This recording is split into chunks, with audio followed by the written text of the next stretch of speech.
Okay, fighting. What is it for? Okay, is it any use, of fighting? Uh, the thing is, uh, when I was in all of these stages of my experience, how experience of me seeing Satan after baptism of the Holy Spirit happened.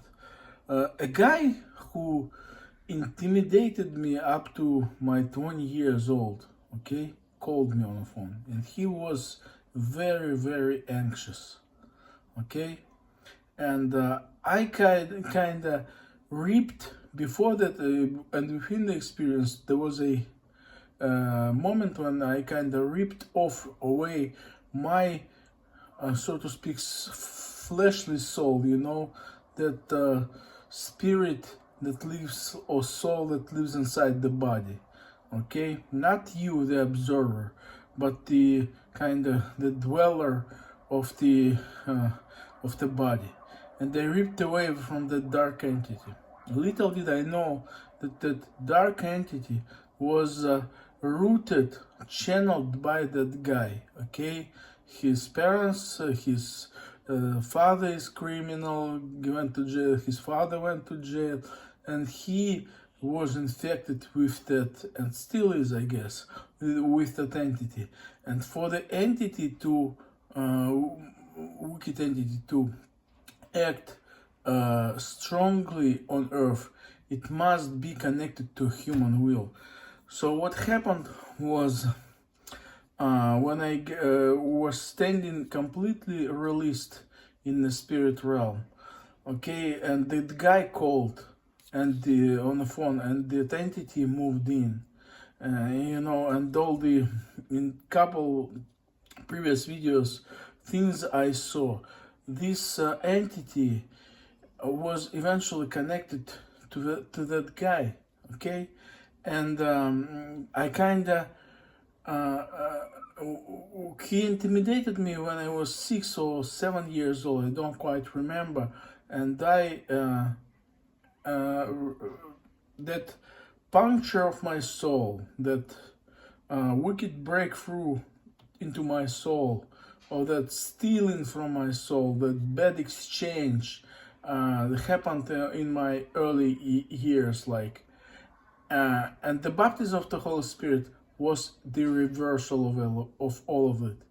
And I saw in the Spirit that the guy, when he called, he wasn't progressing out of his own strength or in a godly way at all throughout his life up to that point. He was moving, on the stolen fuel. He was moving on the, stolen blessing from another person, mine. Okay? And what you will experience is pity for that person, and kind of desire to let go, okay? So that person is nothing, is nobody, if he is not taking what's yours. It's criminal thinking. It's you have to know, it's criminal thinking. It's apologetics of evil and the crime. Even though you want to pander to crime against you yourself, you also a person, you also a human. You cannot do it. God will not pat you on the head for kind of for agreeing for crime against you, against yourself. Okay, so the person, the fighting is needed, because you see that your blessing again, even though the baptism of the Holy Spirit is happened, can be taken away from you if you allow. Okay, it's weird that we think that God, when you're right, when you are right, God does the judgment and He puts everything on on its places. He does, but He doesn't stop the attempt of the enemy to trick you again. Okay, He doesn't. So enemy approach like he approached Eve, and gives you and offers you a deal, okay? And you will be appalled by the temerity and arrogance of a person if something like this happens to you. I doubt it will. Meaning, like, who knows? Maybe it's rare occasion.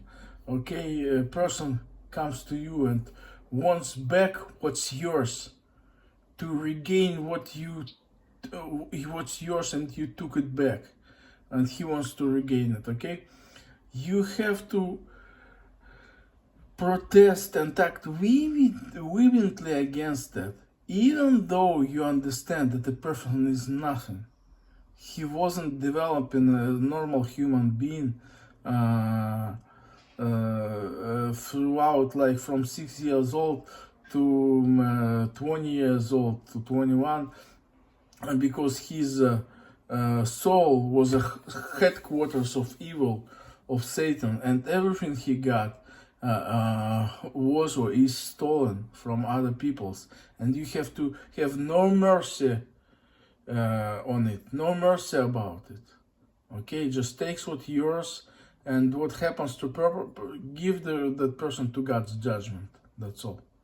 Okay, you may, after you took yourself, you may kind of, pray to God. If he wants to bless him, and cleanse him. But you can't give away what God says has to belong to you. Your soul, your blessing has to be in you.